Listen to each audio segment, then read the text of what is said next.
Mwana muwala Linda Den atabukidde social media omanyi waliwo battle ya NTV ne NBS mabega kawo wabaddewo olutalo ku ngoye ez'emuvumba ne ku ngoye ekiddala omuntu zalina okwambala closet ya Linda Den nga weeri closet eno nno yabizadde Linda Den abasajja batandise okweregera ku TV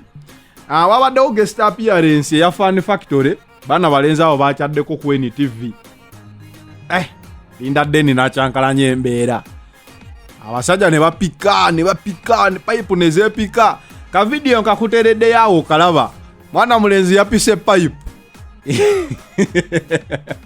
mwana mulenzi yapise pipe n'ekyo kya butonde teryamusalira musango naye simanyi waki online evuddeyo nnyo n'ejanja wasaaba naye nze nsaba Katonda nyambe mbenga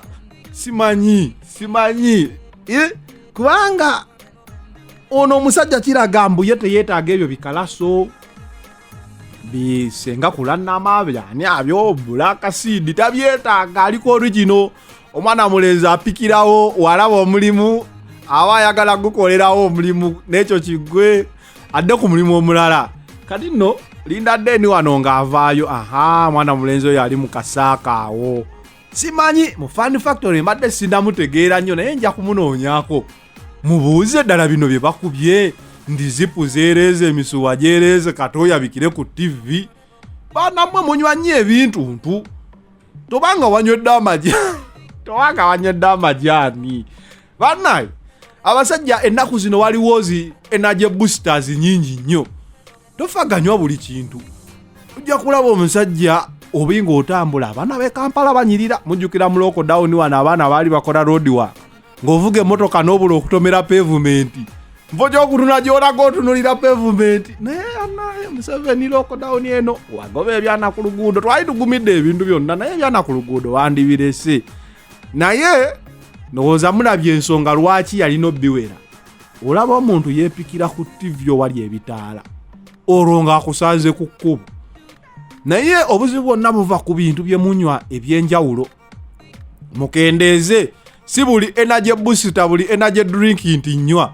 ojja genda weepike kati no g'omusuwa gakuyambye gwepisaho wansi guba kwepikira ku mutima munnaye twandibadde tubaziise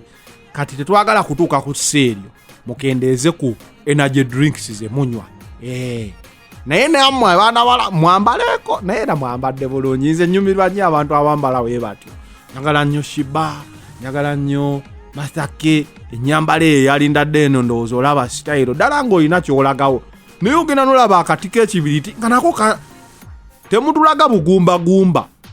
simanyi ani yaleetawo nti nno omuntu okuba omulungi alina kuba modo nga mutono kati twagala bamodo abanene nga Linda Den abo nomanya nti owa It is the final channel, Zaniang side SPV Graphics and of course Afcloud. App ya feo jengamba ntino jiteke kusimu obengo so ofuna updates ezenjawulo okuva no ku final channel. We out.